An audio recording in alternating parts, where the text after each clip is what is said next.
बदली है करवट, अभी खड़ी हुई नहीं, खड़ी तो उसी दिन होगी 30 अक्टूबर को। उस नए इतिहास के निर्माण करने में बम्बई से ज्यादा धर्म प्रेमी आए, एक नया इतिहास रचे, मर्यादा पुरुषोत्तम श्री राम के मंदिर का नव निर्माण। I appeal to you, Ram Jyoti will give you all the inspiration needed for the betterment of the life. All what is needed for betterment of life is only Ram. If there is no Ram, there is no survival. For that purpose, I Bharat माता की सौगंध राम की खाते हैं, सौगंध राम की खाते हैं, हम मंदिर वही बनाएंगे। बच्चा बच्चा राम का, बच्चा बच्चा राम का। Ram Janmabhoomi actually belongs to Hindus. It's all Hindu only. We are all Hindu and we are supporter of Hindu. आपको लगता है कि ये राम जन्मभूमि बनेगा? Definitely, 100%. आप क्या काम करते हैं? I am doing my business, oil business. तो आप जाने वाले हैं अयोध्या? Yeah. कौन सी तारीख को निकलेंगे? That depends on my booking. यहाँ से कितने लोग जाएंगे? Say, not less than 50,000.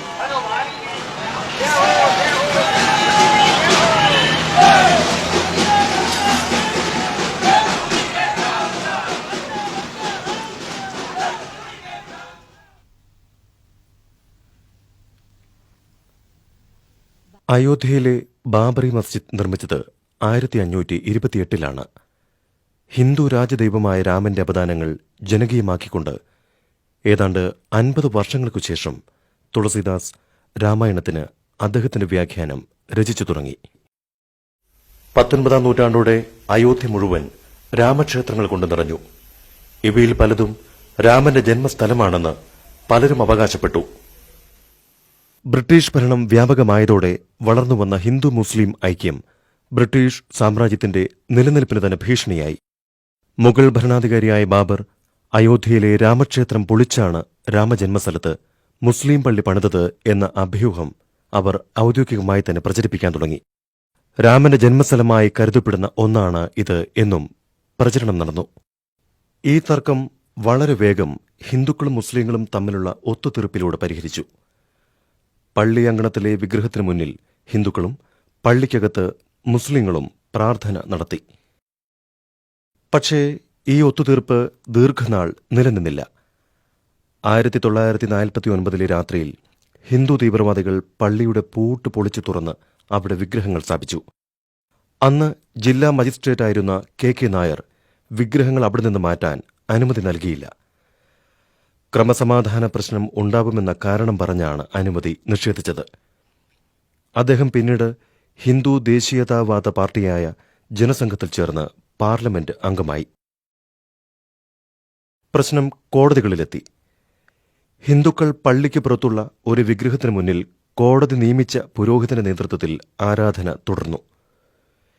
ഇന്ന് ഹിന്ദു തീവ്രവാദികൾ ആവശ്യപ്പെടുന്നത് കോടതി വിധി എന്തായാലും അവിടെ പള്ളി പൊളിച്ചു തന്നെ രാമനു വേണ്ടി ബൃഹത്തായ ഒരു ക്ഷേത്രം പണിതേ തീരൂ എന്നാണ്. ലോകമെമ്പാടും പള്ളിക്കകത്ത് രാമന്റെ വിഭ്രമാത്മകമായ പ്രത്യക്ഷപ്പെടലിനെപ്പറ്റി വീഡിയോ ടേപ്പുകളും മറ്റും ഉപയോഗിച്ച് ആസൂത്രിതവും വ്യാപകവുമായ പ്രചാരണം നടന്നു.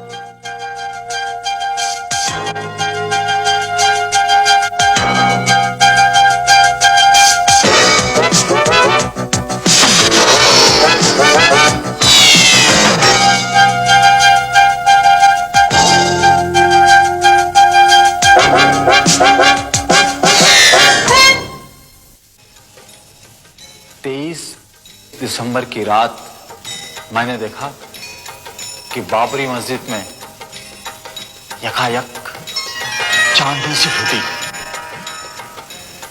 और उस तेज रोशनी में मैंने देखा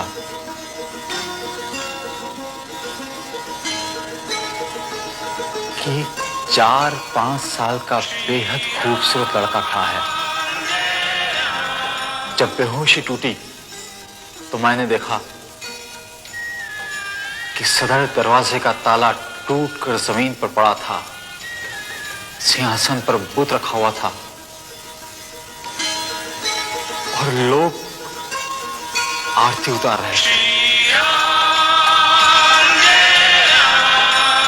22 दिसंबर 1949 की रात्रि में भगवान श्री राम लला अयोध्या में अपनी जन्मभूमि पर प्रकट हुए। भय प्रकट कृपाला दीन दयाला कौशल्या हितकारी। ആരോ കണ്ട ആ വിഭ്രാന്തിക്ക് പല വ്യാഖ്യാനങ്ങളുമുണ്ടായി. അയോധ്യയിൽ പള്ളിക്കകത്ത് രാമവിഗ്രഹങ്ങൾ കൊണ്ടുവച്ച പുരോഹിതരിൽ ഒരാൾ ഇന്നും ജീവിച്ചിരിപ്പുണ്ട്.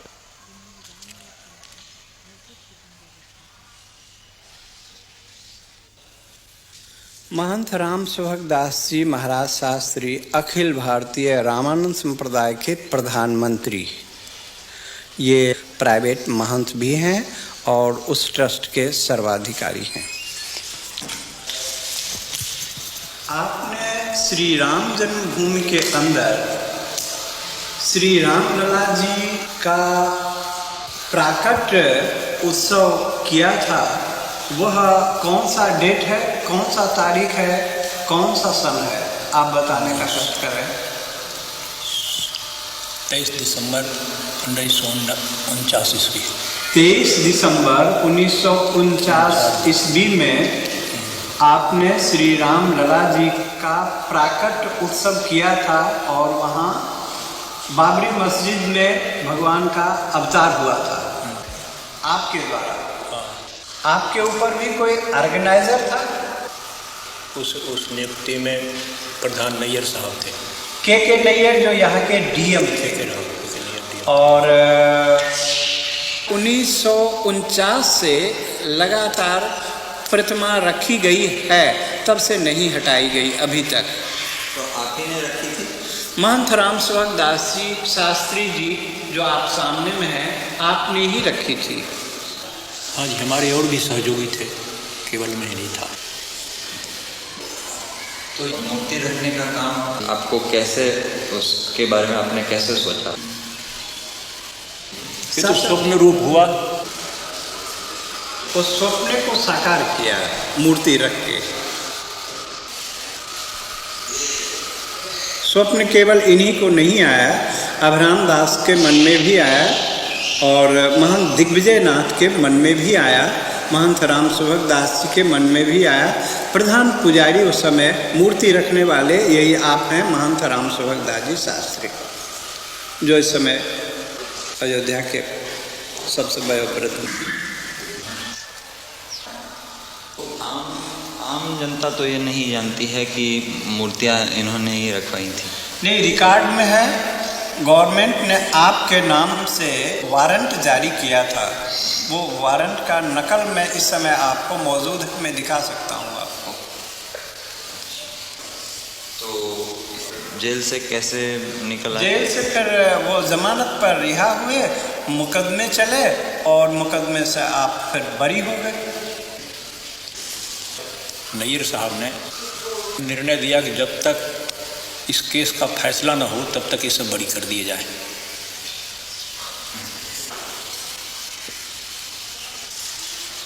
मेरा जो प्रारंभिक काम था कि भगवान राम उसमें स्थापित हों, इस सिद्धांत लेकर जितना काम करना था मैं किया। अभी बोलने पे मुझे गवर्नमेंट बंद भी कर सकती है। इसलिए मैं बोलता हूँ नहीं।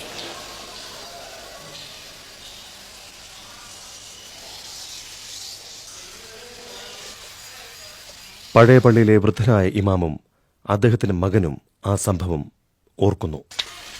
सन 49 की रात में जब मेरे फादर हाजी अब्दुल गफ्फार साहब ईशा की नमाज़ पढ़ने के लिए गए थे, तो उस वक्त नमाज़ पढ़ा के घर जब वापस आए तो सुबह फजर के दूसरे दिन सुबह जुमे के दिन फजर की नमाज़ पढ़ाने इनको जाना था। फिर तो उतनी में मौज़न रात में आया, जो वहाँ मस्जिद में रहता था, सफाई करने वाला, झाड़ू देने वाला। उसने बतलाया कि हमारे यहाँ मस्जिद के अंदर तो मूर्ति रख दिया है बैरागियों ने। तो इन्होंने कहा कि अच्छा ठीक है, हम चल रहे हैं वहाँ। ऐसा कैसे हो सकता है जब वहाँ आए तो डीएम ने वादा किया कि आप इस जुमे की नमाज़ कहीं अलग पढ़ लीजिए और उसके बाद में हम 2-4 जुमे में इसका फ़ैसला करके आपके हवाले कर देंगे, फिर आप इसमें नमाज़ पढ़िएगा। तो ये उसी जुमे का इंतज़ार आज तक कर रहे हैं।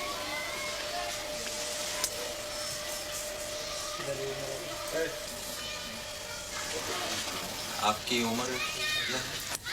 हाँ, आपकी उम्र कितनी है? 84 वर्ष।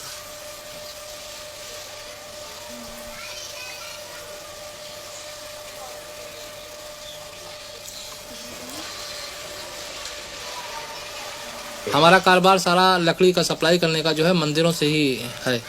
मंदिर में हम लकड़ी बेचते हैं।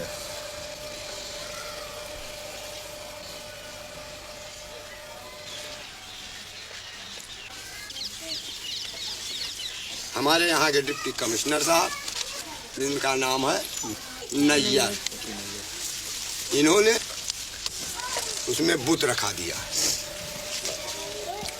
रात को, और जब सुबह की नमाज पढ़ने गए लोग तो वहाँ नहीं जाने दिया।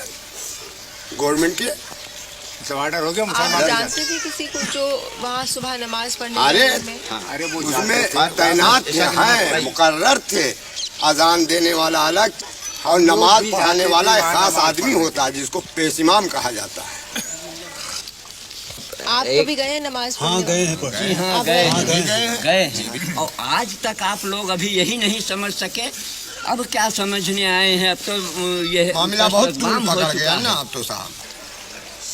अब ज़ेर गौर है वहाँ अदालत में, दुनिया खलफसार हो गया, खुदा मालूम कितने लोग नजर आतश हो गए, कितने लोग मौत के घाट पहुँच गए। और इसके बाद जनाब आज आप आते हैं उसके लिए जांच के लिए। तो हम लोग उसी के सहारे हैं कि क्या फैसला होता है। अब तो हमारी बात जौन पहुँचे कर रहा पहुँच गई, अब हमारी बात क्यों पहुँचावे वाला नहीं है और ना हमारी बात में कोनो ताकत है।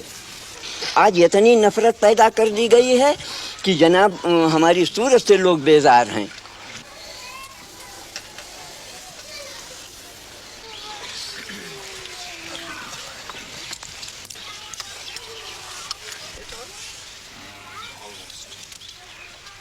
ആയിരത്തി 1986 സർക്കാർ ഹിന്ദു മതമൗലികവാദികളെയും മുസ്ലിം സമുദായത്തെയും ഒരുപോലെ പ്രീണിപ്പിക്കാൻ ശ്രമിച്ചു.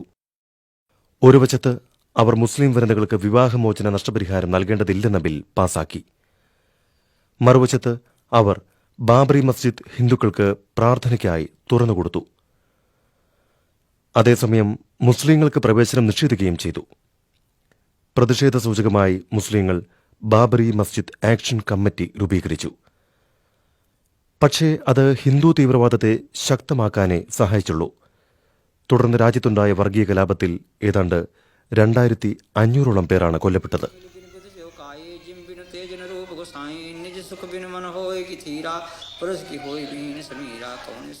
പൂജാരിയായ ലാൽദാസ് വിവാദ സ്ഥലമായ രാമജന്മഭൂമി സ്ഥലത്ത് കോടതി നിയമിച്ച പുരോഹിതനാണ്. प्रधान पुजारी हूँ और 10 साल से कार्यरत में हूँ। व्यवस्था मेरे हाथ में है और अभी तक मैं उस मंदिर की व्यवस्था देखते चला रहा हूँ। तो ये जो विश्व हिंदू परिषद ने मंदिर बनाने का कार्य शुरू किया है, इसके बारे में आप क्या सोचते हैं? ये तो एक राजनीतिक मुद्दा है। विश्व हिंदू परिषद ने जो कार्यक्रम चलाया है, मंदिर तो बनाने के लिए कोई रोक नहीं था। फिर हमारे यहाँ ऐसा कोई विधान नहीं है कि हम भगवान को अलग हटा करके किसी जगह रखे जाएं, क्योंकि भगवान जहाँ विराजमान हमारे होते हैं हम उसको मंदिर ही मानते हैं। हमारे यहाँ हिंदू परंपरा ही है, चाहे वो किसी भी मकान में रख दिए जाएं तब भी हम उसको मंदिर ही कहते हैं, क्योंकि भगवान जहाँ विराजमान है वो मंदिर ही होता है। फिर अलग से मंदिर बनाने का कोई औचित्य नहीं है। अगर अलग से भी बनाया जाता तो उस इमारत में जिसमें भगवान विराजमान हैं हम उसको तोड़ना भी नहीं चाहते हैं। और जो लोग तोड़ना चाहते हैं वो इस मुद्दे को लेकर तोड़ना चाहते हैं कि पूरे हिंदुस्तान में एक तनाव की स्थिति पैदा हो और हिंदू मत जो है हमारे पक्ष में हो। उनको ये चिंता नहीं है कि कितना बड़ा जनसंहार होगा, कितने लोग मारे जाएंगे, कितने कटेंगे, कितनी बर्बादियाँ होंगी, या जो मुस्लिम बाहुल क्षेत्र में हिंदू रहते हैं उनकी क्या परिस्थिति होगी। हमारे देश के सामने तमाम ऐसी समस्याएं हैं कि 1949 से आज तक किसी मुसलमान ने वहाँ कोई अवरोध नहीं पैदा किया। लेकिन जब इन्होंने यह नारा दिया कि बाबर के संतानों से खून का बदला लेना है, तब पूरा देश जो है वो दंगाग्रस्त हो गया और कम से कम हजारों लोग इसमें मारे गए, मौत के घाट उतार दिए गए। लेकिन तब भी इन लोगों ने जरा सा यह महसूस नहीं किया कि यह तनाव जो देश में फैल रहा है, हिंदू मुस्लिम की जो एकता आज हमारे देश में बनी हुई थी, तमाम मुस्लिम शासकों ने मंदिरों को जो जागीरें दी, आज जानकी घाट में माफ़ीनामा मिला, हनुमानगढ़ी के बहुत से भाग मुसलमानों के बनाए हुए हैं, फकीर राम जी का मंदिर मुसलमानों का माफ़ीनामा है। ये तमाम जो जागीरें मुसलमानी शासकों द्वारा मंदिरों में दी गई और अमीर अली और बाबा रामचरण दास की जो समझौते थे कि हम हिंदू और मुसलमान दोनों एक मिल करके रहेंगे, उसी जन्मभूमि के पाठ में दो भाग किया गया कि एक तरफ मुसलमान नमाज पढ़ेंगे, एक तरफ हिंदू पूजा करेंगे। ये सारी बातें जो थी उस पर इन लोगों ने पानी फेर दिया।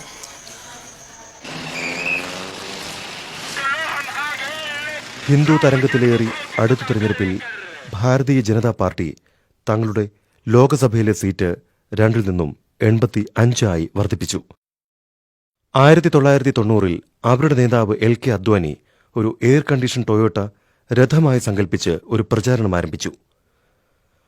1990 ഒക്ടോബർ മാസം 30 അയോധ്യയിൽ അവസാനിപ്പിക്കാൻ ഉദ്ദേശിച്ചുകൊണ്ട് 10,000 കിലോമീറ്റർ താണ്ടാനുള്ള രഥയാത്ര ആയിരക്കണക്കിന് കർസേവകരെയും ഹിന്ദു വാളണ്ടിയർമാരെയും കൂടെ ചേർക്കാൻ ഉദ്ദേശിച്ചുള്ളതായിരുന്നു. അയോധ്യയിൽ രാമക്ഷേത്രം പണിയാൻ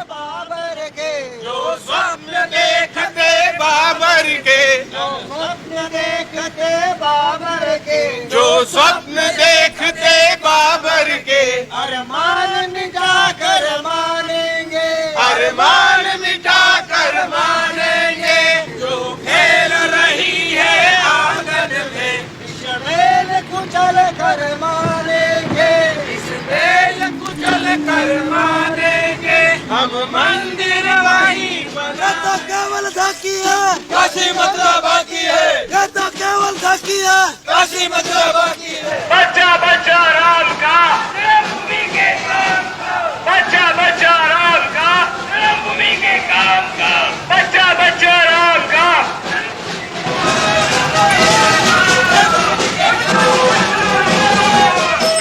देख रहे वो ये भाषण चल रहा है ना, तो वही सुन रहे हैं हम लोग।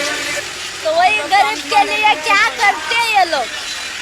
अभी हम लोग ऐसे फुटपाथ रहते, म्यूनसिपालिटी आदि तोड़ डालती है, कि क्या करेंगे। बारिश में बच्चे लोग लेके सोते, स्टेशन में जाते तो भगा देते पुलिस लोग। ये क्या हो रहा है? ये क्या चल रहा है ना, ये भाषण चल रहा है ना।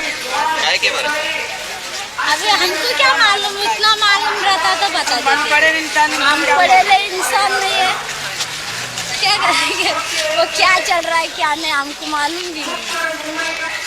मालूम रहता तो पढ़े ले इंसान होते। मैं अपील नहीं करता हूँ, आज तो मैं सरकार को और सब लोगों को इतना बताता हूँ कि अयोध्या में जिस स्थान पर भगवान राम का जन्म हुआ था, वहाँ पर मंदिर के निर्माण को कोई शक्ति रोक नहीं सकती और मंदिर वहीं बनेगा। आज प्रातःकाल में यहाँ पर आया तो मैंने एक अखबार में मोटी मोटी खबर देखी।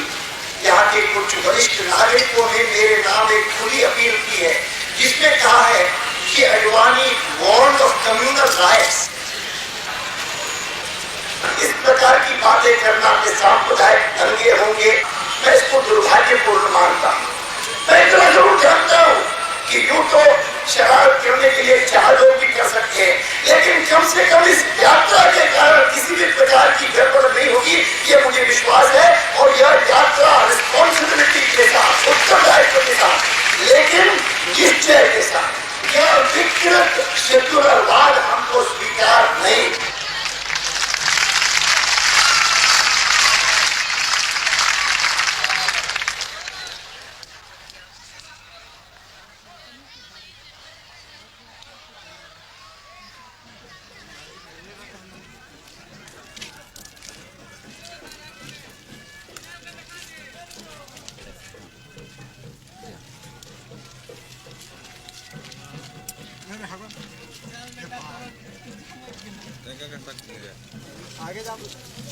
तैयारी तो देखिए रहे हैं, बहुत धूमधाम से हो रही है।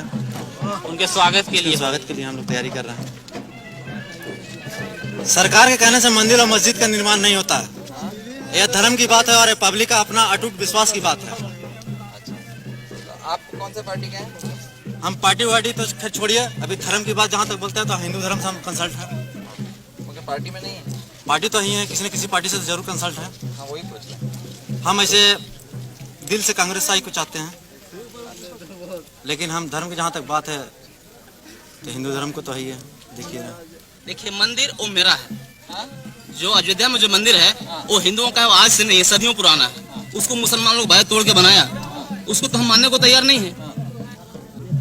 ये लोगों का कहना है कि यहाँ पे दंगा फसाद होने की संभावना है। हाँ, देखिए दंगा फसाद तो हर हाल में होगा ही, हो तो कोई उसका परवाह नहीं है, क्योंकि मंदिर मेरा है और मेरा पूर्वज का है आदिकाल से, और मंदिर वहाँ रहेगा ही। यानी दंगा फसाद होगा? दंगा फसाद अगर होगा तो हम भी तैयार हैं, हम शांति चाहते हैं, लेकिन अगर मेरे रास्ते में कोई रुकावट आएगा तो उसको छोड़ेंगे भी नहीं। रही जात की बात, यहाँ कौन से जात के हैं ज्यादातर? आप कौन से जात के हैं? हम आते हैं फॉरवर्ड में। हाँ? फॉरवर्ड में? नहीं, बैकवर्ड फॉरवर्ड में। बैकवर्ड में साव जिसको बोलते हैं ना, बानिया केसरी बोलो। सबसे पहले तो संघ बना है आरएसएस, उसके बाद विश्व हिंदू परिषद बना है, और बजरंग दल तो विशेष करके राम जन्मभूमि के मुद्दे पर बनाया गया। जैसे ये यूथ विंग है विश्व हिंदू परिषद का बजरंग दल, भारतीय जनता पार्टी, विश्व हिंदू परिषद, बजरंग दल पूरा एक संघ परिवार है। ये बजरंग दल मतलब है एक हिंदुओं का युवा शक्ति एक साथ एक नाम से संगठित हो, जैसे कि राम जी का वानर सेना था। तो आप क्या काम करते हैं? हम अभी लॉ कर रहे हैं। हाँ? लॉ कर रहे हैं, वकालत। और आप? मैं इलेक्ट्रिशियन हूँ, ऐसा काम करते हैं। आपसे मेरा अपने इलेक्ट्रिक की दुकान है। इलेक्ट्रिक की दुकान है, बिजली इलेक्ट्रिक। क्यों आए आप इसमें? हम लोग जो भी विश्व हिंदू परिषद के ऊपर गलत नज़र देगा उसके लिए हम लोग उसका कोई भी कुछ भी कर सकते हैं उसके साथ। यानी क्या?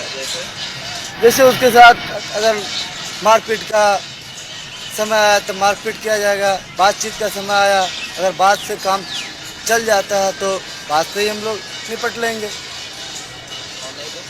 नहीं तो उसके साथ हम लोग बाध्य होकर के मारपीट करने के लिए भी तत्पर रहेंगे। यानी किनसे लड़ाई करनी पड़ेगी? जो भी हमारे हिंदू धर्म के विरोधी हो, जैसे कुछ मुस्लिम लोग हैं, कुछ अपने ही हिंदू लोग हैं जो कि हम लोगों को बाधा पहुंचाते हैं हिंदू धर्म के विषय में। राम जी का जन्म कहाँ हुआ था, इसके बारे में कोई प्रमाण है? उसके बारे में भी प्रमाण है, जो रामायण में बहुत सारे बातें हैं, उसको दस्तावेज भी प्रस्तुत किया गया है। तो राम जी का जन्म कौन सी शताब्दी में हुआ? ये तो पौराणिक बातें हैं, इसको बताना तो हमारे लिए जरा सा असंभव होगा। राम जी का जन्म कहाँ हुआ ये मालूम है, मगर कब हुआ ये नहीं मालूम। नहीं, तिथि के विषय में कोई जानकारी मुझे देना असंभव लगता है। आप में से कोई और बता सकते हैं? ऐसा तो नहीं कर सकते। आप बता सकते हैं? जी हम नहीं बता सकते, क्योंकि ये ऐतिहासिक विषय है और इतिहास में अपने आप को पिरो देने वाला ही व्यक्ति उसको उसके बारे में कुछ बता सकता है। नहीं, आपने पढ़ा होगा ना लॉ में? अभी हमारा फर्स्ट ईयर ही है, हमने अभी उतना कुछ पढ़ा नहीं है, और लॉ में मेरे ख्याल से ऐसा कुछ मिलेगा नहीं। लॉ में नहीं, अपने जैसे धर्मगुरु वगैरह बताता हूँ। हाँ, बताते हैं। राम जी का जन्म कितने साल पहले हुआ? हजारों वर्षांची पूर्वी. हजारों वर्षांची पूर्वी. इसका इतिहास की पूर्व विषय. त्रेता युग में. इतिहास आधुनिक इतिहास इसका पता हम नहीं कर सकते. द्वापर युग में कृष्ण का. आओ महाराज जी आओ. अच्छा. मैं आपको बता दूं. आपको आराम से आराम. आपको धन्यवाद है. इसलिए हाथ भी नहीं लगाने देना.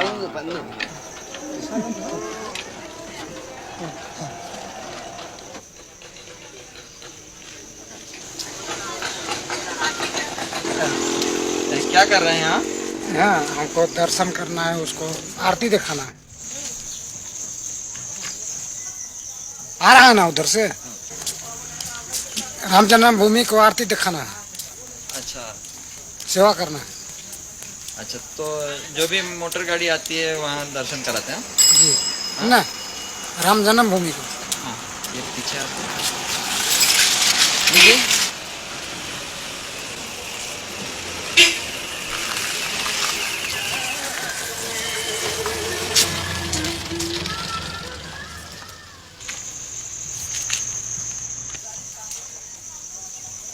मंदिर आएगा उधर से.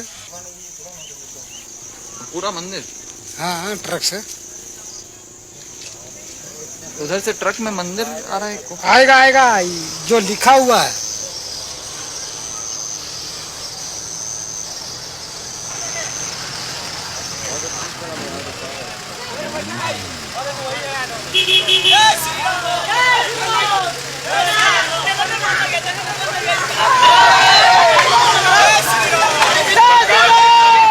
अधिकारियों को अडवाणी जी की ओर से खास धन्यवाद. आपने बहुत अच्छी. ये सामने नहीं गाड़ी रहेगी, सामने गाड़ी नहीं रहेगी, कोई गाड़ी हमारे रथ के सामने नहीं.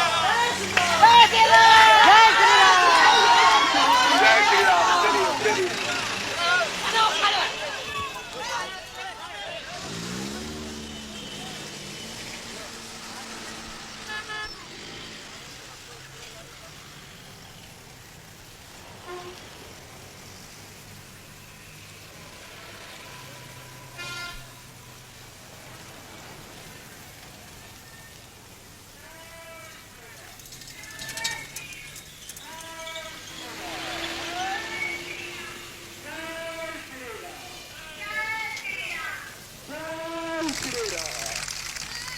आज की तारीख में देख लीजिए, जैसे ही हमारी विजय यात्रा भगवान राम जी की रथ यात्रा लाल कृष्ण आडवाणी जी लेके बंबई पहुंचे, वैसे ही जनता दल के 68 सदस्यों ने इस्तीफा देने के लिए उनको अपील कर दी है वीपी सिंह को कि वीपी सिंह साहब आप हट जाइए.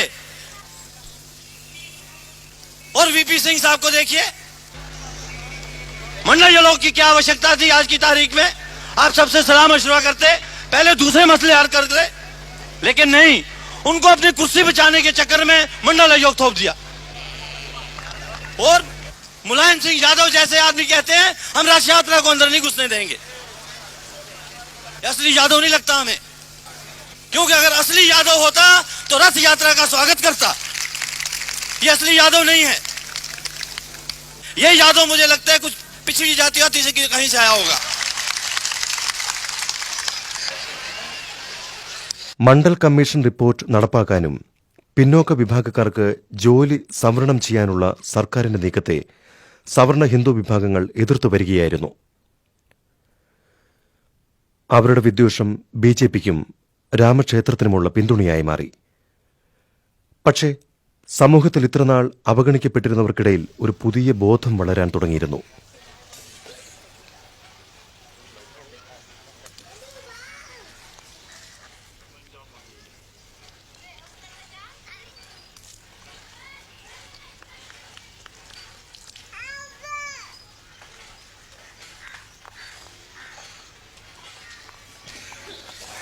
मैं गोमती नगर की रहने वाली हूँ और नाम मेरा भगवान देवी है.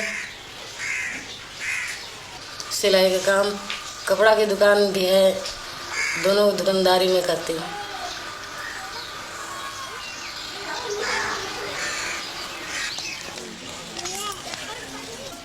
वही मजूरी खेती बाड़ी करते थे और खेती बाड़ी करते थे। उन्हीं लोगों को जो मंदिर में बैठते हैं पुजारी लोग पूजा करते हैं, उन लोगों के हम नौकरी करते थे और काट बीन करके देते थे तो वो खाते थे, पेट भरते थे। और जब गल्ला घर में भर ले तो कहें बाहर ही हटो, आप छूत हो, गल्ला हमारे घर अब आ गया है, अब आप छूत हो, चलो भागो यहाँ से, हमारे घर में कदम नहीं रखना, क्योंकि उनके घर में गल्ला आ चुका है। और अगर हम उसके बाद में लोटिया छूना चाहे तो हमें लोटिया छूने नहीं देंगे। ये स्थितियाँ पहले की थी, हमारे बुजुर्गों की थी। हमें हमारे बुजुर्गों को इसी तरह से सताया गया है, इन्हीं लोगों ने सताया, मंदिर के पुजारी लोगों ने। मगर अब कह रहे हैं कि अब आ सकते हैं, अभी वही बात है।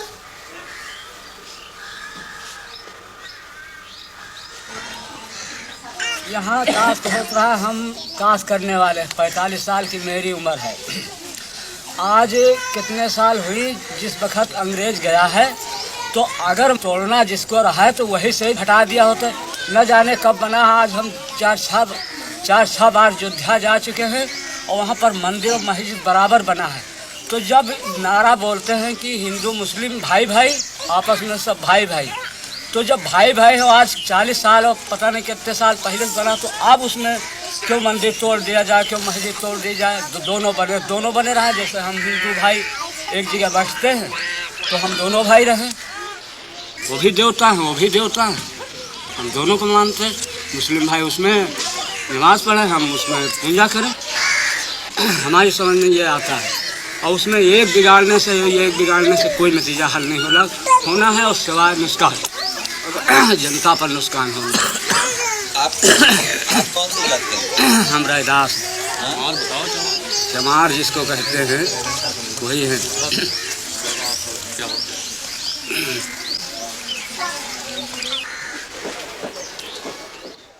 ഇടതുപക്ഷത്തിന്റെ ആഹ്വാനം ചെവിക്കൊണ്ട് ജനങ്ങൾ രഥയാത്രയ്ക്കെതിരെ പ്രതിഷേധിക്കാൻ ബീഹാറിലെ പട്നയിലേക്ക് മാർച്ച് ചെയ്തു. 43 साल के आज़ादी के बाद में भी महंगाई आज आसमान को छू रही है, बेकारी आज करोड़ों नवयुवकों की है, भूखमरी और गरीबी आधे से अधिक लोग आज भी उस लक्ष्मण रेखा के नीचे हैं। यहाँ पर निरक्षरता बीमारी चारों तरफ फैली हुई है। मगर मालूम होता है पिछले कुछ महीनों से कि मानो इस देश में इनमें से एक भी समस्या ऐसी है ही नहीं। एकमात्र समस्या अगर कोई है तो वो है मंदिर और मस्जिद की। बिरथ रघुबीरा के नाम पर एक रथ पर चढ़कर एक पक्ष के नेता उनका चुनाव चिन्ह कमल को लेते हुए और भारतीय जनता पार्टी का ध्वज लहराते हुए देश भर में रथ यात्रा करते हुए घूम रहे हैं। तो ये किस लिए घूम रहे हैं? बीजेपी के लिए वोट बटोरने के लिए। अगला चुनाव अगर आवे तो 88 का 188 किस तरह किया जाए इस बात पर सोचने के लिए।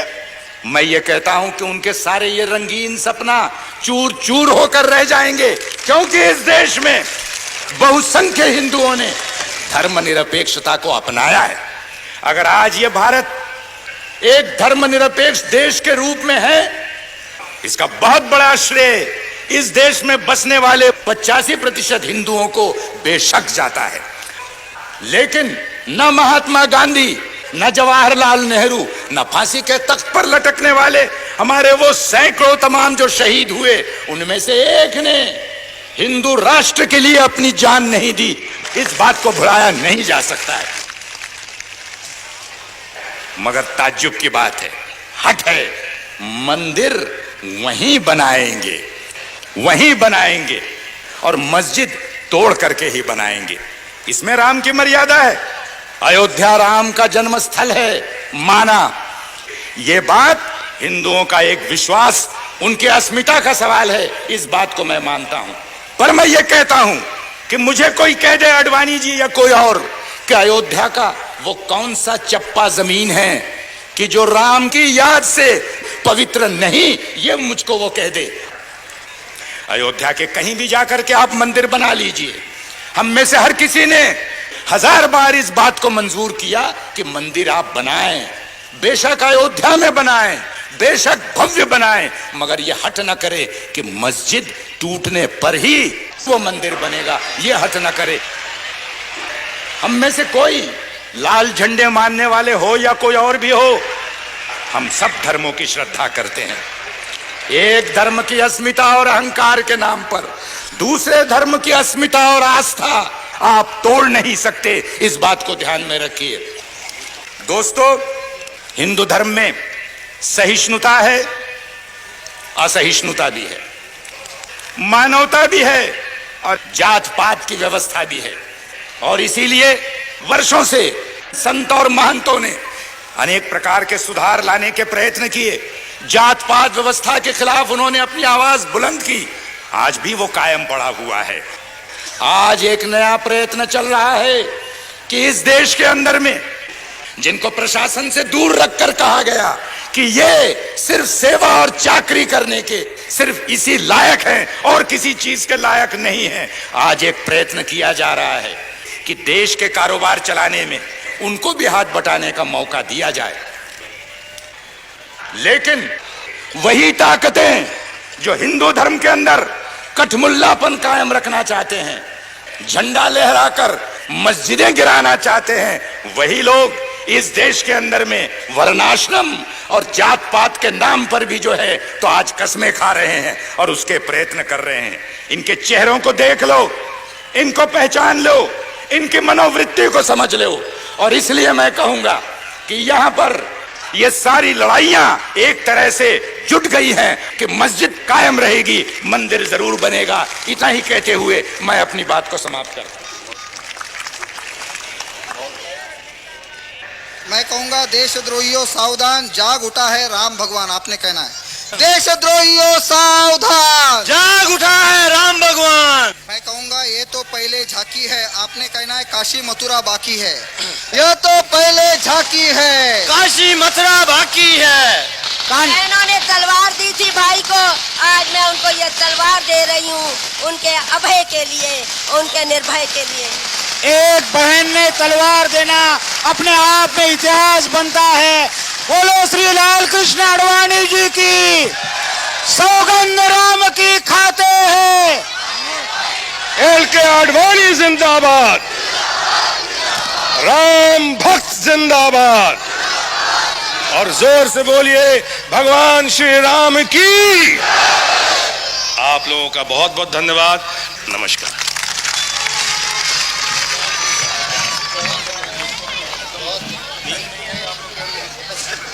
लोग कहते हैं कि आप अदालत का फैसला क्यों नहीं मानते? अदालत क्या इस बात का फैसला करेगी कि यहां पर राम का जन्म हुआ था कि नहीं हुआ था? आपसे तो इतनी आशा है, बीच में मत पड़ो, रास्ते में मत आओ, क्योंकि ये जो रथ है लोक रथ है, जनता का रथ है, जो सोमनाथ से चला है और जिसने मन में संकल्प किया हुआ है कि 30 अक्टूबर को वहां पर पहुंच करके कार सेवा करेंगे और मंदिर वहीं बनाएंगे, उसको कौन रोकेगा? कौन सी सरकार रोकने वाली है?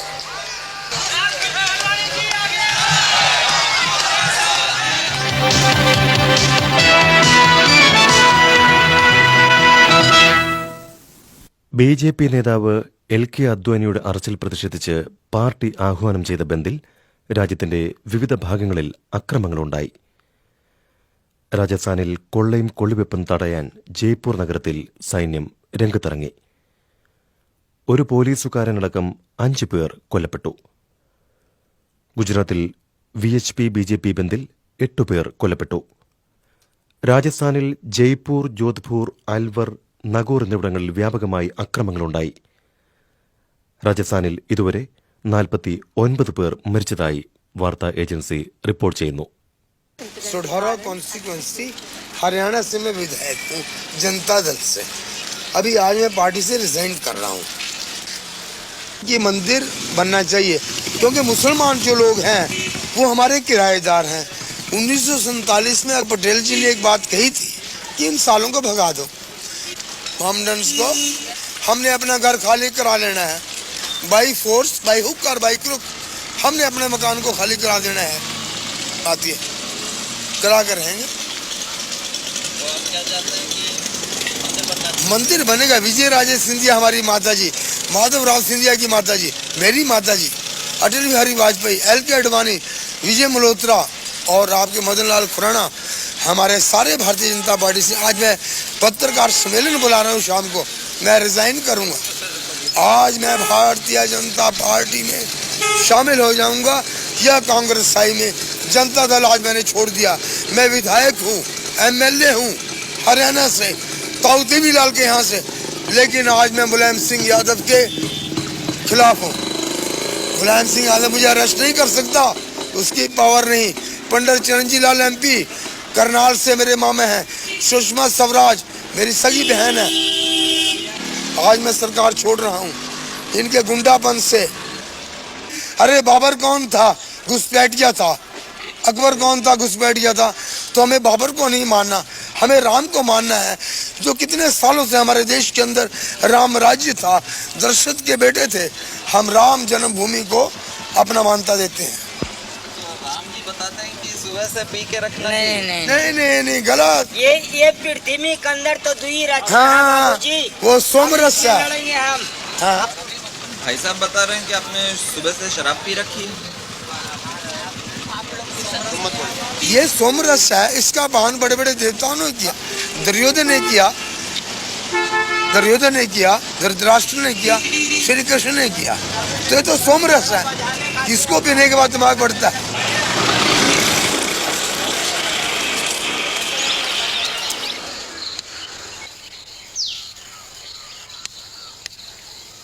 हम तो कहीं फैसला हुए वही ठीक है। वो अपना मस्जिद बनाओ, हम लोग अपना जो है हाँ, मंदिर बनाए। आप अपना मस्जिद अपने भाई बनाए, है ना? भाई कोई विशेष बात नहीं। हाँ। अब इतनी दोनों फरीकन में इतना जुझ है। हाँ। और इसमें फायदा कुछ नहीं होगा, बस नुकसान के अलावा क्या फायदा है भाई? पैसा हर जगह जो लड़ाई हो ठनी तो पैसा लगी, इधर से पैसा उनका घाटा नहीं पर हमारे लोगों का घाटा है। हम लोग चौराहा दुकान खोले, कोई एक पैसा काम नहीं होता, एक पैसा काम नहीं हो रहा है। घर किसान है, आप बताओ कि 4 किलो का नमक बिका रहा है तो का तने किलो भरे का नहीं मिल रहा है। 1.5 रुपया 2 रुपया किलो का नमक मिल रहा है। बस क्या है, हमारे लोगन का गल्ला बखारी सस्ता है, सस्ता बस, और कोई चीज सस्ती नहीं है। सब गल्ला हमारा लोगन सस्ता है और जत्ती है सब महंगाई है। ये बात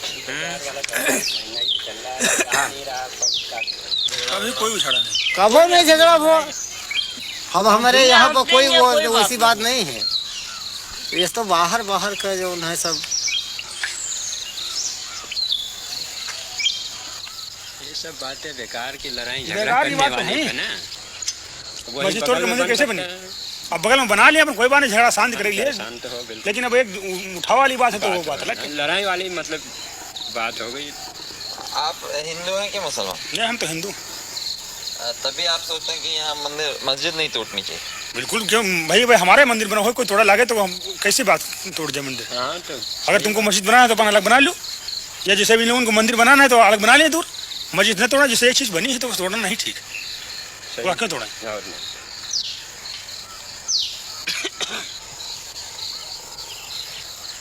आप लोग कौन से जाते हैं? कर्म लोहार, मतलब लोहे का काम करना है।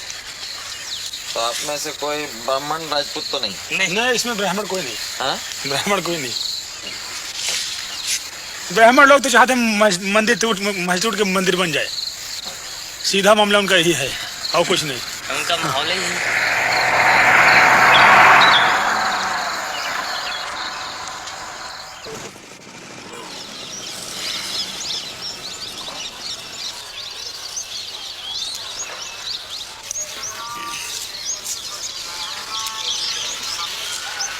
आप यहाँ कितने साल से हैं? करीब 35। तो आप पुजारी हैं यहाँ इस मंदिर के? क्या नाम है आपका? महंत भोलादास। महंत भोलादास। ये जो अभी हो रहा है इसके बारे में क्या सोचते हैं?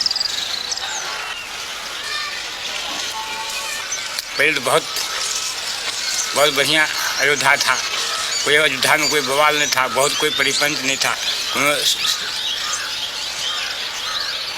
एकदम भगवान को नगरी शांत स्वभाव था। अब तो बवाली बवाल बवाली बवाल बवाली बवाल चलता है।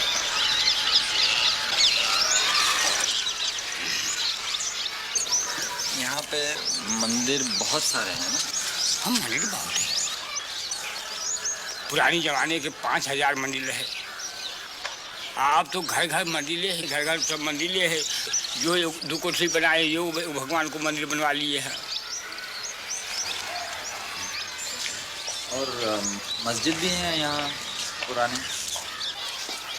मस्जिद भी कई वो है। जब अंग्रेजों की ज़माना था तो मुसलमान भी काफी था, कोनो आवाज़ बवाल नहीं होता था। अयोध्या के जिम्मेदार रहे मुसलमानों, हाँ, जो अच्छन मियाँ नाम को था, पहले अयोध्या का जिम्मेदार था। ये अमावा कोठी है, ये सब मुसलमानी का था। ये सब पूरा मस्जिदें रहे।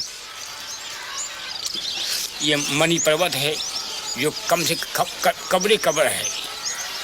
वहाँ करीब कोतवाली के पीछे 9 गजी है, 9 गज के कब्र है। हाँ, वो मस्जिद भी है वहाँ और 9 गज के कब्र है। कोई बवाल नहीं था, कोनो परिपंच नहीं था। ये तो केवल वही राम जन्मभूमि के तब से बवाल बवाल बवाल शुरू होते। बस वो जब नैयर साहब रहे तब से, पहले कहाँ बवाल रहे हैं। भगवान जन्म लिया था, अभी नहीं मालूम कि ये घर में लिया कि वहाँ पर लिया कि वहाँ पर लिया कि वहाँ पर लिया कि वहाँ पर लिया, मगर भगवान अयोध्या में जन्म लिया। अब ये कैसे कहो कि हम यही मस्जिदे में जन्म लिया।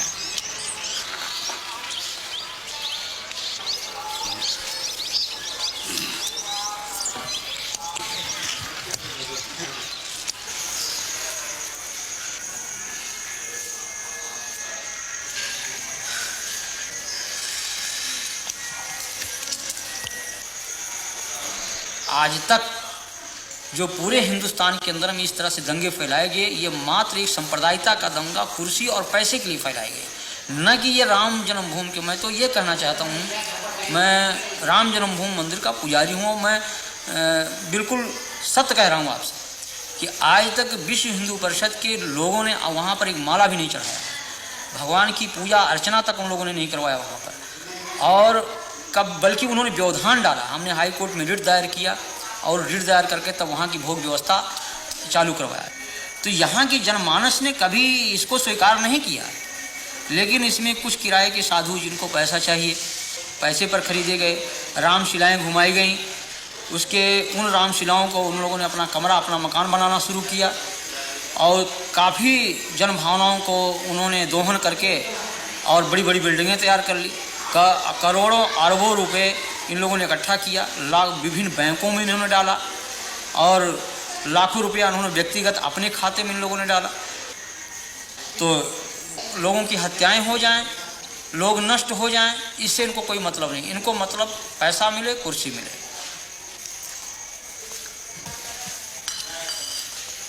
यहाँ जो लोग हिंदू राष्ट्र की बात करते हैं, राम के नाम पर तनाव फैलाते हैं, हिंसा करते हैं, ये सभी उच्च जाति के लोग हैं और ये सबके सब सुविधा भोगी है।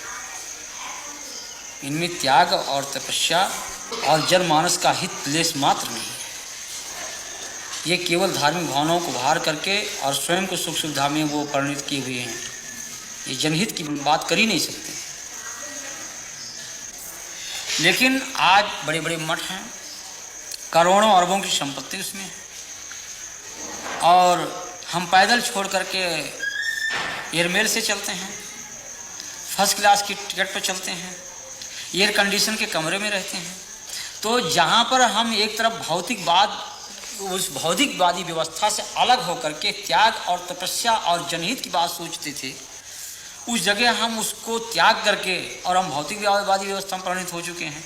जो हम भौतिकवादी व्यवस्था में पूर्ण रूप से लिप्त हो चुके हैं तो हम भौतिकवाद की ही बात सोचेंगे, हम उससे परे हट नहीं सकते हैं। तो ये आज के धर्माचार्यों को कि आप क्या कहेंगे? हम तो इनको भौतिकवादी व्यवस्था का एक पोषक मानता हूँ मैं। ये जो पूंजीपति कहते हैं कि हिंदू धर्म की रक्षा, हिंदू धर्म की रक्षा। मैं कह रहा हूँ कि यहीं पर देश के पूंजीपतियों जो आज धर्म की, आज अशोक सिंघल को इस बात को जो कह रहे हैं कि हम बहुत बड़े राम के भक्त हैं, क्या राम का यही आदर्श है कि 90% लोग भूखों मरे? ये हमारे देश की जो विषमता है आज, ये क्या इन धर्माचार्यों की फिर नहीं चाहिए?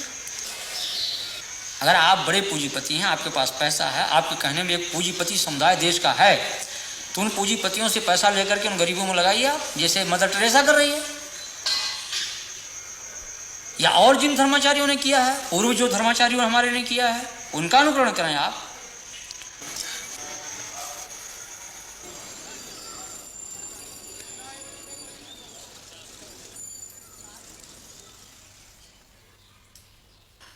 मैं इनकम टैक्स डिपार्टमेंट में डिप्टी कमिश्नर हूं। पिछले साल मार्च 2 को मैंने विश्व हिंदू परिषद के जो अकाउंट्स हैं उनके बारे में जानने के लिए इनको सम्मन्स जारी किए थे। अशोक सिंघल समेत जो लोग इनका हिसाब देखते हैं उनको भी दिए गए थे। 24 घंटे के अंदर अंदर विश्व हिंदू परिषद का एक बहुत बड़ा डेमोन्स्ट्रेशन 28 लोधी एस्टेट पे प्रधानमंत्री के बाहर हुआ।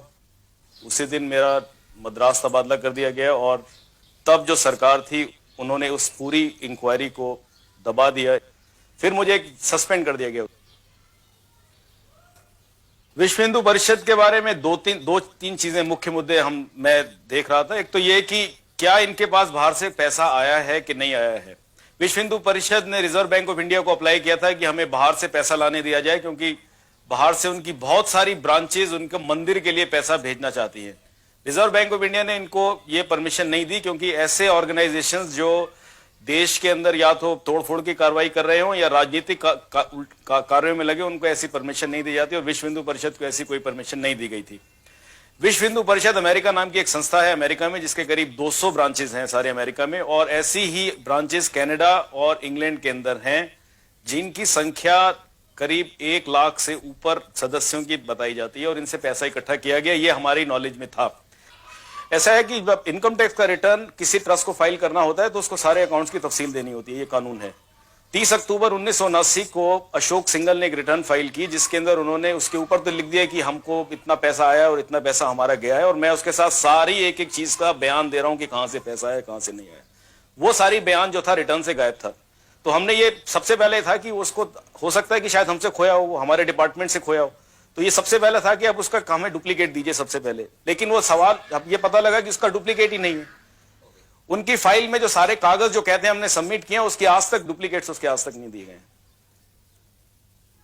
और इनके कई ऐसे नेताओं के खिलाफ हमारे पास, जो हमारे इन्फॉर्मेंट से हमारे पास इंफॉर्मेशन ला रहे थे, इनका झगड़ा भी हुआ विश्व हिंदू परिषद के नेताओं का आपस के अंदर कि 1,66,00,000 रुपए जो शिलान्यास पे खर्चा हुआ वो सारा उसमें काफी बोगस था, उसमें लोग पैसा खा गए हैं।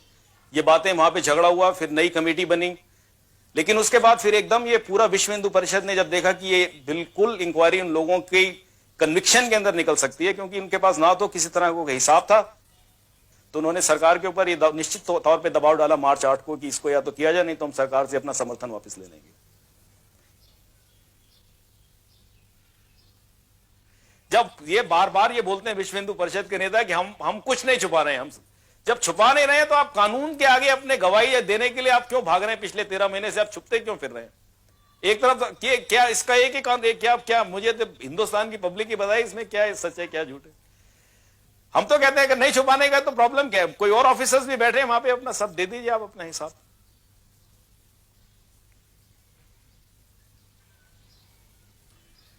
मैं बाहर से जब पढ़ के आया था वापस, तो इसी ख्यालात से आया था कि शायद देश के लिए कुछ करूंगा, लेकिन इस देश में होना है। मैंने एमबीए पास किया था अमेरिका से, मैं सब छोड़ के अपना काम छोड़ के मैं हिंदुस्तान चला आया था यहाँ पर। अगर एक कानून इंप्लीमेंट करने वाले ऑफिसर को अगर आप उसके साथ ऐसा करेंगे तो इस देश में कोई कानून नहीं रहेगा, ये हम बता सकते हैं। अगर हमारे साथ जो हुआ है, हम आपको बता दें, इस देश के अंदर ये एक फाउंडेशन डल गई है हमारे साथ जो हुआ है कि इस देश के अंदर कभी कानून नहीं रहेगा। क्योंकि अगर जो कानून वाले ऑफिसर्स के साथ ये किया गया जो मेरे साथ हुआ है, तो इसका यही नतीजा है कि देश के अंदर कानून हमेशा के लिए खत्म हो गया। मैं तो ये समझता हूं, मेरे को तो कोई उम्मीद नहीं है कि ऐसे कुछ इस देश का कोई होगा भविष्य। मैं चाहता हूं भविष्य हो, लेकिन मैं इस बारे में मेरे को तो नहीं लगता कि अब कुछ भविष्य रहा है इस देश के अंदर।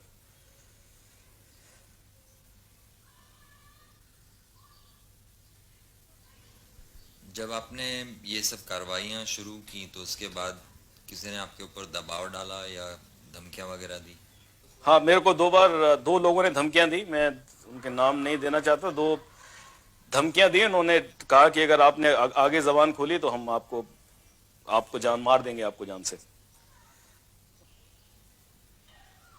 ये बात मेरी नहीं है, ये बहुत सारे, जितने भी मेरा ये आज तक अनुभव है कि इस देश में जब भी कोई सिविल सर्वेंट ने भ्रष्टाचार के खिलाफ आवाज उठाई है पिछले 10 साल में, उस आदमी ने भुगता है। तो इस सिर्फ वीएचपी का सवाल नहीं, मैं समझता हूँ सब जगह पैसे वाला गरीब को जलालत जो है सब जगह घुस गई है। और धर्म का उसका नाम देना ये तो बहुत गलत बात है। धर्म तो बिल्कुल ही नहीं है कम से कम।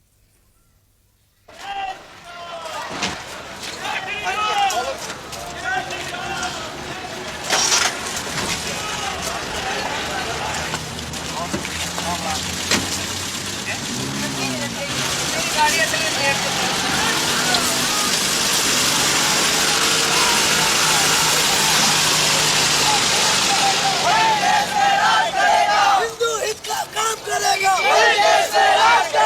हिंदू हित का काम करेगा,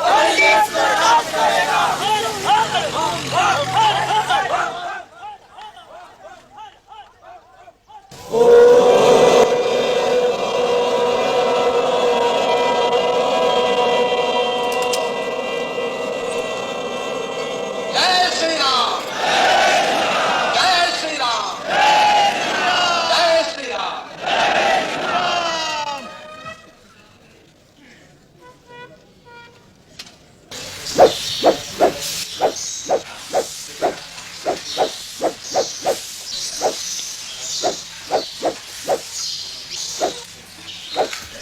तीस अक्टूबर को हिंदू पहुंचेगा, सरजू में एक बूंद जल नहीं रहेगा, वो खून की धारा से नदी बहेगी और सारा अयोध्या रक्त रंजित हो जाएगा।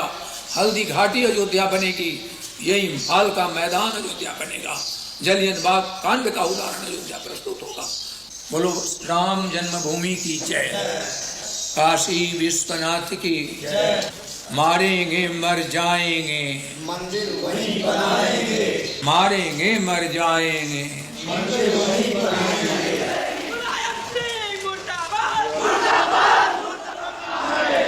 കർസേവയ്ക്കുള്ള ദിനം ഒക്ടോബർ മാസം 30-ാം തീയതിയായി നിശ്ചയിക്കുമ്പോൾ അന്നു തന്നെ നടക്കേണ്ട പരിക്രമയാത്രയുമായി അതിനെ ബോധപൂർവം കൂട്ടിക്കുഴയ്ക്കുകയായിരുന്നു VHP.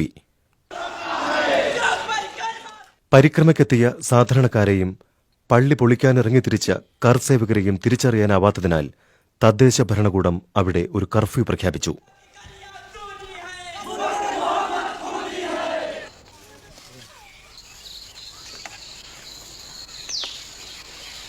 कल क्या होगा? कल ये होगा कि हमारी मौत होगी। अजल सर पर खड़ी हरदम मुझे मालूम होती है, मेरी हर सांस मुझको आखिरी मालूम होती है, मौत है। कल क्या होगा? ये अभी मैं बोल रहा हूँ, अभी सांस निकल जाए, खत्म। देखिए ना, जयपुर को जला दिया, फूंक दिया, बर्बाद कर दिया। सारा भारत हमारा जल रहा है इसी एक प्रॉब्लम पर। हमारे आपके ताल्लुकात में फर्क आएगा, लेकिन आज ऐसा कि हम एक दूसरे से भय कर रहा है, डर रहा है। बोलते हैं घबराता, आदि बात करते घबराता है, मिलते दूसरे मिलते हुए घबराता है। ऐसी भावना खराब कर दी गई हिंदुस्तान की, इस भारतवर्ष की, कि इसका जवाब ही नहीं मिलता है साहब। पैकर्मा करने तो हम तमाम मुसलमान जाते थे, शौकिया कुछ यारी दोस्ती में। भाई से मेरे ताल्लुकात में, भैया चलो, हमने चलो भैया, क्या फर्क पड़ता है पैकर्मा करने में। पानी पिलाते थे। अब इतने से बच्चे क्या है ना, हमारा पैकर्मा रुक गया साहब। धार्मिक मामला ऐसा होता है कि हम आप एक थाली में बैठ कर खाएं, लेकिन जहाँ मामला आया बाबरी मस्जिद का, जन्मभूमि का, तना क्या आप उधर खड़ी, मैं इधर खड़ा हो गया। ना बहन रही ना भाई रहा। गांव के जो हिंदू हैं उनकी क्या इसमें? हमारे मन में कोई फर्क नहीं, जैसे हम लोग हैं वैसे वो लोग, और ना उनमें भी खड़े हैं। ये वो पीछे लोग खड़े हुए हैं, भैया खड़े तो हैं सब। यहाँ की जो आबादी है जी, इसमें हिंदू मुसलमान का कितने हिंदू कितने मुसलमान? यहाँ बराबर बैठे हैं, मगर मेरे गांव में हिंदू मुसलमान की भावना कोई ऐसी नहीं ना कि हम हिंदू है या मुसलमान है। मेरे यहाँ शादी ब्याह होता है, वो परसते हैं, हम खाते हैं, हम परसते हैं, वो खाते हैं। मतलब दोनों पार्टियों में एकदम भाई बंदी और वो है भाईचारा है। तो हमारे गांव में तो कोई ऐसी बात ही नहीं ना। तो इस माहौल में भी वो भाईचारा? जी हाँ, हमारे यहाँ कायम है भाईचारा। आसपास के गांव जितने हैं यहाँ पे अयोध्या के 10-15-20 किलोमीटर एरिया में, उसमें सांप्रदायिक आपको बहुत कम मिलेंगे। और जब तक यहाँ बाहर के असामाजिक तत्व नहीं आएंगे तब तक यहाँ झगड़ा होने कोई सवाल नहीं ना। हाँ, जिस टाइम असामाजिक तत्व आ जाएंगे उस टाइम तो झगड़ा होना है। आम जनता को सूचित किया जाता है कि शहर में कर्फ्यू पूरी तरह से लागू कर दिया गया है। कोई भी व्यक्ति कर्फ्यू का उल्लंघन करता हुआ पाया गया तो उसके खिलाफ सख्त से सख्त कार्रवाई की जाएगी और बल प्रयोग किया जाएगा। आम जनता को सूचित किया जाता है कि शहर में कर्फ्यू पूरी तरह से लागू कर दिया गया है। जय श्री राम, जय श्री राम, जय श्री राम, जय श्री राम, जय श्री राम।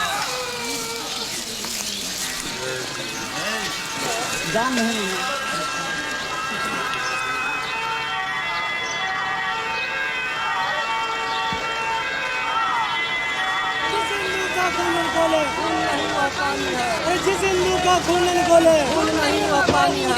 जिस हिंदू का खून ഒക്ടോബർ മാസം 30-ാം തീയതി അയോധ്യയിലെത്തിയവർ സരയൂ പാലം കടന്ന് അവിടെ പ്രവേശിക്കും മുൻപ് അറസ്റ്റ് ചെയ്യപ്പെട്ടു. ഹിന്ദുത്വത്തിനു വേണ്ടി തങ്ങളെ തുണയ്ക്കാനാണ് കർസേവകർ പോലീസിനോട് ആഹ്വാനം ചെയ്തത്.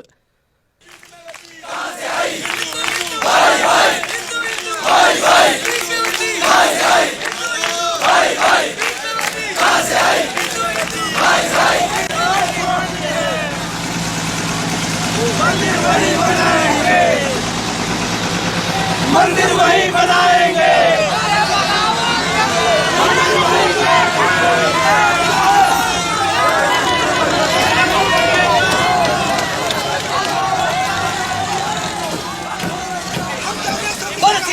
रामचंद्र महाराज राम जी लाठी गोली खाएंगे, मंदिर वही बनाएंगे। लाठी गोली खाएंगे, मंदिर वही बनाएंगे। लाठी गोली खाएंगे। 462 साल पहले एक लुटेरे ने आकर अगर हमारे मंदिर को ध्वस्त किया है तो ये हमारे माथे पर कलंक है। अगर ये बाबरी मस्जिद रहेगी तो हिंदुओं पर ये कलंक हमें अपनी गुलामी याद दिलाता रहेगा। अरे हम इसको उठा कर रहेंगे, ये गुलामी का चिन्ह है, इसे हम खत्म करेंगे, चाहे खून से करें चाहे गोलियों से करें। और 3,500 करेंगे बड़ी बड़ी। अरे भगवान भी तो हम ही हैं। भगवान का रूप हमारे अंदर है। हम जाएंगे तो मस्जिद भी तोड़ेंगे। भगवान का रूप हमारे अंदर हो, अगर वो इसको कलंक को अपने माथे पर लगा करके रखना चाहते हैं ये उत्तर प्रदेश की सरकार, ये मुलायम सिंह, तो वो बना करके इसको उठा करके और कहीं रख ले, लेकिन मंदिर वही निर्माण होगा गर्भगृह पर। गर्भगृह के ऊपर ही मंदिर निर्माण होगा। लेकिन अब पंजाब की तरह से हम अपने हाथों में रिवॉल्वर पकड़ेंगे। हम गवर्नमेंट सर्वेंट के अध्यापक हैं, लेकिन आप छोड़ देंगे कलम और पकड़ेंगे रिवॉल्वर। एक गौर कीजिए कि महात्मा गांधी को भी गोली किसने चलाई? गॉडसे ने। गॉडसे कौन था? हिंदू। हाँ, क्यों चलाई? क्यों चलाई? अगर सरकार का यही रवैया रहा तो हर आदमी गॉडसे ही बन जाएगा फिर तो। आप समझते हैं कि जो गॉडसे ने गांधी की हत्या की वो अच्छी बात थी? हाँ, बिल्कुल सही किया है उन्होंने, बिल्कुल सही किया है। जो इस देश के साथ गद्दारी करेगा उसका यही अंजाम होगा। और एक बात, चाहे वो मुलायम सिंह हो चाहे वीपी सिंह हो, उसका अंजाम यही होगा। लेकिन हम यहाँ धर्म नगरी में आए हैं, मंदिर का निर्माण करने आए, लड़ने नहीं आए। तो महात्मा गांधी की भी हत्या आपका ठीक है? बिल्कुल सही किया है उसने, गॉडसे ने कोई गलत नहीं किया। और धिक्कार है कि जो 70 करोड़ हिंदुओं को एक तरफ रख करके 10 करोड़ मुसलमानों के तलवे चढ़ता फिर रहा है। धिक्कार है ऐसे हिंदू होने पर। अच्छा, आप कौन से जात के हैं? हम हिंदू हैं, खत्री। खत्री सबसे पहले हिंदू, उसके पीछे जात। अच्छा, उसके मगर जात कौन सी है? छत्री। छत्री क्षत्रिय यानी अरोड़ा। अरोड़ा भैया, अरोड़ वंश के हैं हम। और हारे हैं भैया, इनको पूरा कर लेने दो, हमारा झगड़ा है, इंटरव्यू पूरा कर लेने दो। हाँ,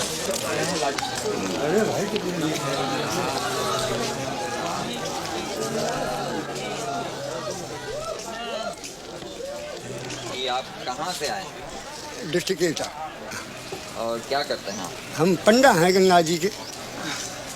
आप क्या करने आए हैं? परिक्रमा देने। परिक्रमा देने हैं? हाँ। और कार सेवा के लिए भी आए कि नहीं? हाँ? हाँ, सिर्फ परिक्रमा करने? सिर्फ परिक्रमा। तो आपको मालूम था कि यहाँ पे कार सेवा भी ये लोग कर रहे हैं राम जन्मभूमि हाँ, के ये लिए लड़ मालूम रहे हैं? है, मगर हमको जब कर्फ्यू खुल गया और जब हमको कल भी हमने सुना कि परिक्रमा लगेगी तो फिर हम आए। यानी आपको ये मंदिर के और मस्जिद के झगड़े से कोई लेना देना कोई नहीं? लेना देना नहीं। आपको फर्क नहीं पड़ता है कि मस्जिद भी रहे और मंदिर भी रहे? कोई नहीं, हम तो जाके मंदिर में ठहरेंगे, एक मंदिर में, यहाँ एक मंदिर है सागरिया पट्टी में, वहाँ ठहरेंगे। अच्छा, हाँ। तो आप ये नहीं कह रहे हैं कि मंदिर वहीं बनाएंगे? कौन? हम तो कुछ नहीं कह रहे हैं, हम तो अपने चश्मा को और खोई गया तो अंधे और हो गए। अच्छा, हम क्या कहेंगे अब? हाँ हाँ, तो चलिए चलें आप गाड़ी बैठे। चश्मा आपका गायब हो गया? हाँ, चश्मा गिर गया। आप लोग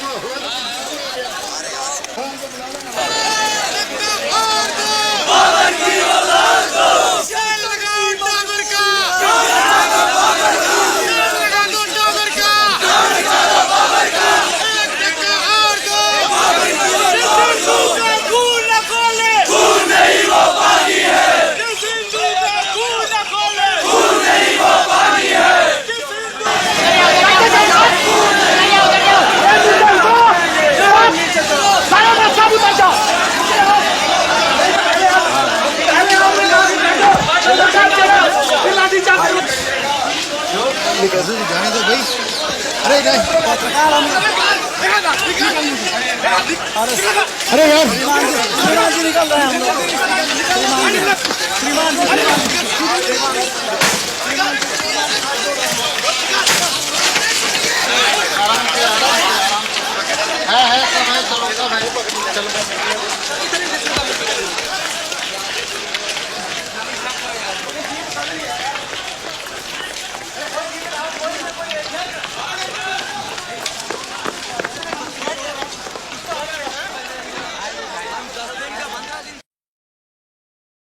ഭരണയന്ത്രത്തിലെ പല ഉന്നതരും സവർണ ഹിന്ദുക്കളായിരുന്നു.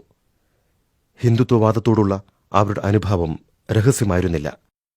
വിശ്വ ഹിന്ദു പരിഷത്തിന്റെ വൈസ് പ്രസിഡന്റ് SC ദീക്ഷിത് മുൻ പോലീസ് ഡയറക്ടർ ജനറലായിരുന്നു. അദ്ദേഹം ഇപ്പോൾ പോലീസിന്റെ മൈക്ക് ഉപയോഗിച്ച് കർഷകരെ അഭിസംബോധന ചെയ്യുകയാണ്.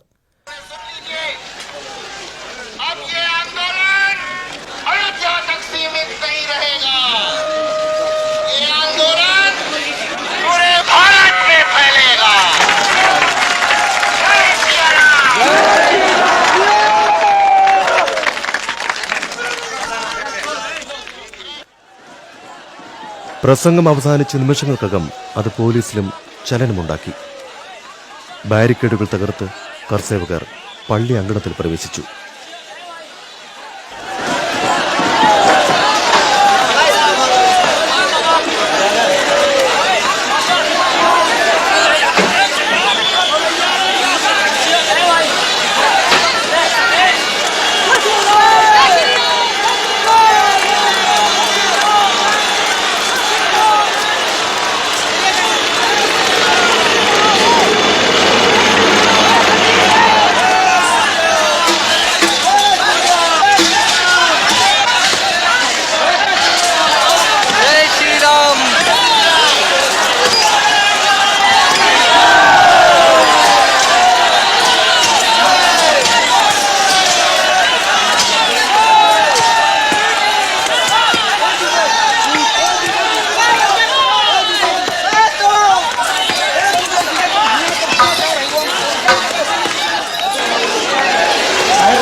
करके मंदिर को मैंने कब्जा किया, तोड़ दिया, और तोड़ करके हमने चाहे जो कुछ हो जाए लाठियां सहते भी रहे और हम तोड़ते भी रहे। हमारे पुलिस ने ऊपर चोर के ऊपर मस्जिद पर थे हम, तो नीचे से गोली मारी पुलिस वालों ने। आपकी जानकारी में कितने लोग गोली में मरे? करीब 4 लोग मरे हैं। ज्यादा मरे होंगे, ऐसे दोनों साइड से लोग चोट आई है, पुलिस भी घायल हुए, 1-2 भले चोट आई और लोग मरे भी हैं। तो आपको ये बुरा नहीं लगता है कि आपने जो कार्रवाई की है उससे लोगों की जाने गई? तो अगर आप ये नहीं करते तो वो जिंदा रहते हैं ना जी, तो इसके बारे में बुरा नहीं लगता? नहीं, बुरा तो लगता है साहब, लेकिन फिर भी वो हमारे भाई हैं, वो हमारे भाई हैं, लेकिन फिर भी उसके बावजूद हमारे प्रशासन ने बहुत हमारी मदद करी है। अब उनके आभार प्रकट करते हैं पुलिस वालों के, सीआरपी वालों के, सेंट्रल रिजर्व पुलिस वालों के, कि उन्होंने हमको यहाँ पर आने की इजाज़त दी और हम मंदिर के अंदर घुस करके और मंदिर का जो काम हमको करना चाहिए था, जिसका बीड़ा हम लोगों ने उठाया था, उसको हमने पूर्ण किया। तो लोगों की जानेंगे उसके बारे में क्या? अब उसके जरिए हमको जो है बहुत दुख है, उसके लिए हमें दुख है कि जिनकी जाने गई हैं, ये घायल व्यक्ति हैं और जो घायल हैं हुए हैं, उनके लिए भी हमको बड़ा दुख है।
और अयोध्या ही नहीं बल्कि पूरी भारत की जनमानस को इसका विरोध करना चाहिए कि किसी की धार्मिक भावना पर ठेस नहीं पहुंचाना चाहिए। हम किसी के दिल को तोड़े नहीं, हमारा धर्म ये अलाउ नहीं करता है, इस चीज़ को कभी अनुमति नहीं देता है। राम का हमारा ये जो आदर्श है राजनीति का, वो यही है कि जनता सुखी रहे, और जिस तरह से मुख में हम भोजन डालते हैं पेट को मिलता, सभी अंगों को मिलता, उसी तरह से सारी जनता हमारी है, कोई उसमें छोटा बड़ा कोई उसमें ऐसा नहीं है। लेकिन उन आदर्शों की सीधी हत्या की गई। मगर आज जो लहर चल रही है हमारे देश में, इस लहर में जो लोग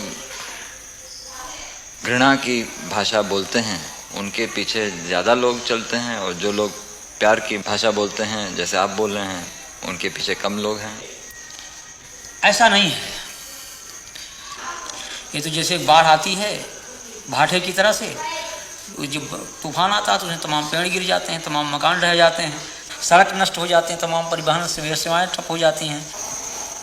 एक दोहा लिखा है आरण्यकांड में कि हरित भूमि तृण संकुल समुझ परहि नहीं पंथ, जिम पाखंड बादते लुप्त भये सदग्रंथ। जब घोर बरसात होती है तो इतनी घास उग जाती है, जो सही रास्ते वो दिखाई नहीं पड़ते हैं।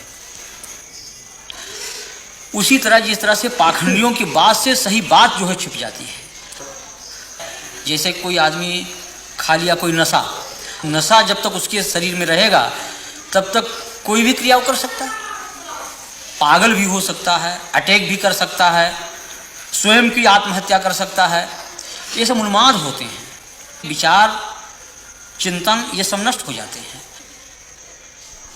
लेकिन ये बरसात ऋतु थोड़ी ही देर तक होती है, बाद में लोगों की समझने की सोचने की ये क्षमता होती है। तो आज जो कुछ लोगों में इस तरह की बातें हैं, ये एक उन्माद है। और जब लोगों को असलियत सामने आ जाएगी, जब लोग जान जाएंगे कि हाँ ये बात गलत कही गई, हम लोगों को गुमराह किया गया, तो अपने ही लोग उसका बहिष्कार कर देंगे। मैं बहुत दुख महसूस करता हूँ, तब भी मैं अपने को उतना ही संयम उतना ही धैर्य में अपना बना रखा हूँ। तूफान है, लेकिन उस तूफान से हम उसे विचलित नहीं होना चाहिए। ये भाटे की तरह से आया और गया।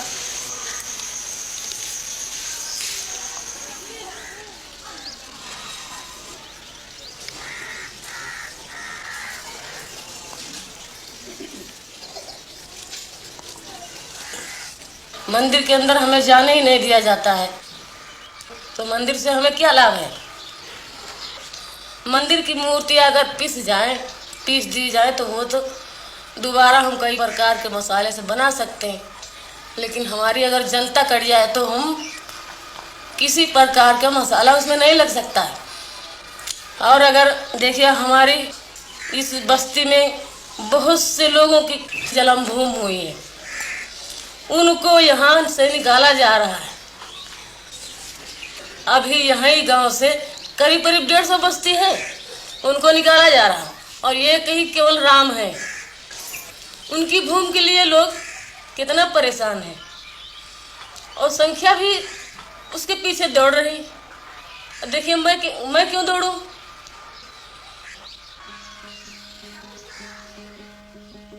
साधु देखो जग बौराना, साच कहो तो मारन धावे, झूठे जगपतियाना।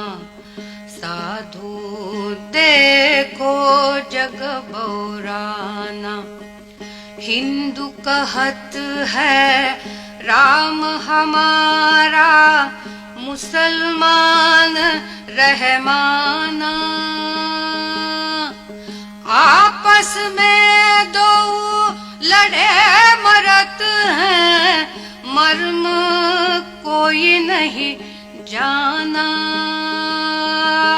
मर्म कोई नहीं जाना। माला पहिरे टोपी पहिरे, छाप तिलक अनुमाना। बहुतक देखे पीर औलिया, पढ़े किताब कुराना। करे मुरीद कबर बतलावे, उनहु खुदा न जाना, उनहु खुदा न जाना। या विधि हंसत चलत है हमको, आप कहावे स्याना। कहे कबीरा सुनो भाई साधो, कहे कबीरा सुनो भाई साधो, इनमें कौन दीवाना, इनमें कौन दीवाना।